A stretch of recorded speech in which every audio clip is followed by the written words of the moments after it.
दोस्तों, legal and legal में एक बार फिर से आपका स्वागत है। इलाहाबाद उच्च न्यायालय ने हालिया अपने एक आदेश में कहा है कि यदि किसी व्यक्ति के विरुद्ध आपराधिक कार्रवाई चल रही है, क्रिमिनल प्रोसीडिंग चल रही है, तो ऐसी स्थिति में उसको पासपोर्ट जारी करने से मना नहीं किया जा सकता, पासपोर्ट का रिन्यूअल उसका रोका नहीं जा सकता है। यह निर्णय, लेटेस्ट निर्णय अब जो आया है, ये गोला पांडे बनाम यूनियन ऑफ इंडिया में इलाहाबाद हाईकोर्ट द्वारा दिया गया है, जिसमें एक बार फिर से दोहराया गया है कि पासपोर्ट एक्ट 1967 की सेक्शन 6(2)(f) के तहत जिन प्रोसीडिंग्स के तहत पासपोर्ट जारी न करने का जिक्र किया गया है, उसका अर्थ गलत लिया गया है। यदि किसी व्यक्ति के विरुद्ध मुकदमा दर्ज है, कोई प्रोसीडिंग चल रही है, क्रिमिनल प्रोसीडिंग चल रही है, तब ऐसी स्थिति में भी उसको नया पासपोर्ट जारी करने से या पासपोर्ट रिन्यूअल करने से मना नहीं किया जा सकता है। हालांकि इस संबंध में इससे पहले भी इलाहाबाद उच्च न्यायालय द्वारा और अन्य न्यायालयों द्वारा कई जजमेंट दिए गए हैं, जिनमें मुख्य रूप से सबसे प्रसिद्ध कहा जा सकता है वह पवन कुमार राजभर बनाम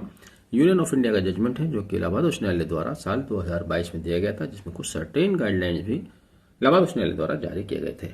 इसके अलावा एक रिट पेटिशन संख्या 6450/2024 जो कि 28 फरवरी 2024 को ही डिसाइड हुई थी, रीता वर्मा बनाम यूनियन ऑफ इंडिया, उसमें भी इलाहाबाद उच्च न्यायालय ने कहा था कि यदि किसी व्यक्ति के विरुद्ध क्रिमिनल प्रोसीडिंग्स हैं, तो आप ऐसी स्थिति में उसके पासपोर्ट के रिन्यूअल से इनकार नहीं कर सकते।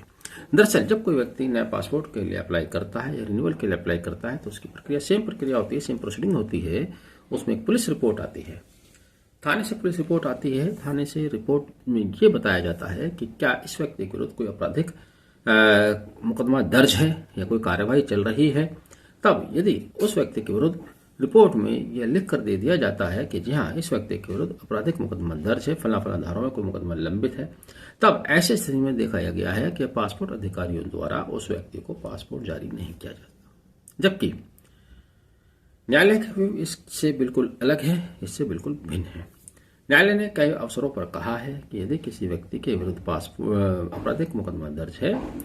और वह जब विदेश यात्रा के लिए जाता है, तब मुकदमे के अंदर या उस आपराधिक प्रक्रिया के अंदर ये हो सकता है दिया जाए, उसको बंदिश लगाई जाए कि बिना परमिशन के देश से बाहर नहीं जा सकता है, या जब कोई व्यक्ति अपना जमानत प्रार्थना पत्र प्रेषित करता है, वहां भी उसको इस तरह का अंडरटेकिंग देनी होती है। यानी कि इलाहाबाद उच्च न्यायालय का मानना यह है, कानून जो कहता है, जिसको उन्होंने इलेबोरेट किया है, उनका आशय यह है कि आप उस व्यक्ति को पासपोर्ट तो जारी करें जिसके विरुद्ध आपराधिक कार्रवाई चल रही है, लेकिन यदि वह विदेश यात्रा पर जाता है तो बिना न्यायालय के परमिशन के, बिना ड्यू प्रोसेस के विदेश यात्रा पर ना जाए। ये इस तरह की मंशा हो सकती है, लेकिन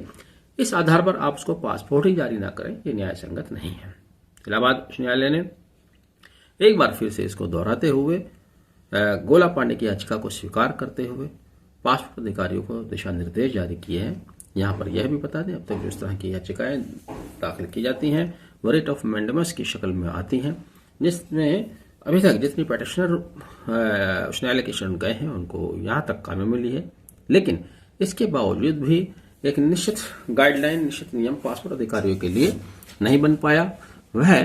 बार बार इस तरह की चीजें करते हैं कि लोगों को परेशानियां होती है, वो न्यायालय के शरण में जाते हैं, समय और पैसा दोनों व्यर्थ होता है, और उसके बाद फिर लौट फिर कर वहीं आते हैं, उनको पासपोर्ट जारी करना होता है। तो बेहतर हो जो न्यायालय गाइडलाइन है या तो उसको फॉलो करें, अदरवाइज न्यायालय को भी उनके विरुद्ध कंटेम्प्ट प्रोसीडिंग करनी चाहिए, ताकि इस तरह की चीजें बार बार रिपीट ना हो। बहरहाल ये उन लोगों के लिए अच्छी खबर है जिनको किसी आपराधिक कार्रवाई के चलते पासपोर्ट जारी करने में परेशानी का सामना करना पड़ रहा है, वो भी इन याचिकाओं का, इन जजमेंट्स का सहारा ले सकते हैं। याचिका में न जाना पड़े, इन याचिकाओं का, इन जजमेंट का सहारा ले लें, उनका काम बन जाए तो बेहतर है। आपने वीडियो आखिर तक देखा, thank you, have a nice day.